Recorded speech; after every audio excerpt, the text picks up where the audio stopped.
This morning, Hollywood is mourning the loss of Hugh Hefner. The Playboy magazine founder died from natural causes at the age of 91 yesterday at his LA home, the Playboy Mansion. Hefner founded the magazine in 1953. Now, for decades, Hef was the pipe-smoking, silk pajama-wearing center of a constant fantasy party at Playboy Mansions in Chicago, then in Los Angeles. But he was also a giant when it came to free speech and civil rights, giving people of all backgrounds a place to publish their work. His funeral plans have not been announced, but years ago he did buy the burial plot next to Marilyn Monroe. Hugh Hefner was 91. Vice President Pence is in Michigan and Wisconsin today holding political and tax reform events. President Donald Trump traveled to Indiana to talk taxes yesterday after the White House and Republicans rolled out their blueprint to reform the tax system. The plan calls for slashing the corporate tax rate from 35% to 20%. It also shrinks the existing 7 tax brackets into 3 and nearly doubles the standard deductions for most Americans. Well, next week, the president says he'll travel to Puerto Rico to get a briefing on recovery efforts following Hurricane Maria. The island was virtually destroyed when Maria hit last week. Gas, food, water, all scarce. The power could be out for months in some places. Many people still can't reach their loved ones. WCCO's Jennifer Mayerly spoke with a Minnesotan from Puerto Rico who just yesterday heard from his family while getting his first look at his home. This is what's left of the home Pedro Fonseca built in his native Puerto Rico. It's where he started his family.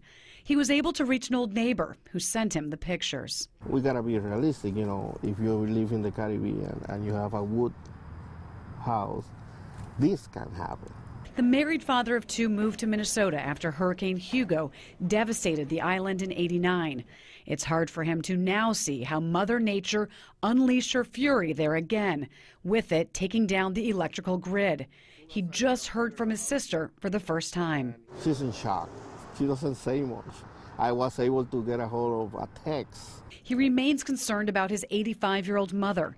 She suffers from dementia and lives in a nursing home that no one has been able to reach. This hurricane came and poof, you don't know anything. And still, a week later, you don't know anything. He last visited her in August and believes in his heart he will be in touch with her again. This latest storm has taught him to live in the moment. We just, gotta sit down and take it, have patience and say, okay, well, let's pray and let's hope for the best. Jennifer Mayerly, WCCO 4 News. Now, Fonseca plays the trumpet as part of an orchestra. He, along with some other Puerto Ricans living in Minnesota, plan a benefit concert on October 27th. The state estimates about 13,000 Puerto Ricans live here. A federal investigation into college basketball corruption has now touched one of the sport's biggest names, Coach Rick Pitino of Louisville. Effective immediately, the school put Pitino on unpaid administrative leave.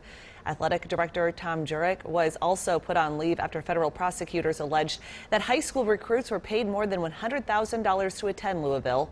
The money was supplied by Adidas, which sponsors the program. Pitino denies any wrongdoing and has not been charged with a crime. He is the father of Gophers coach Richard Pitino. The University of Minnesota says its athletic department is not part of the FBI investigation. St. Paul decides to move forward with a development plan that has divided the community for years. 5 in favor, 2 opposed, those being Councilmembers Prince and Towle. The resolution is adopted. So the City Council approved the master proposal for the old Ford plant by a 5-2 vote last night. Plan includes housing, retail, and green space, but the debate really was over the density of the project, the mix of housing, all of those sorts of things. The site in Highland Park expected to go on the market early next year. The whole development will likely take 15 to 20 years to complete.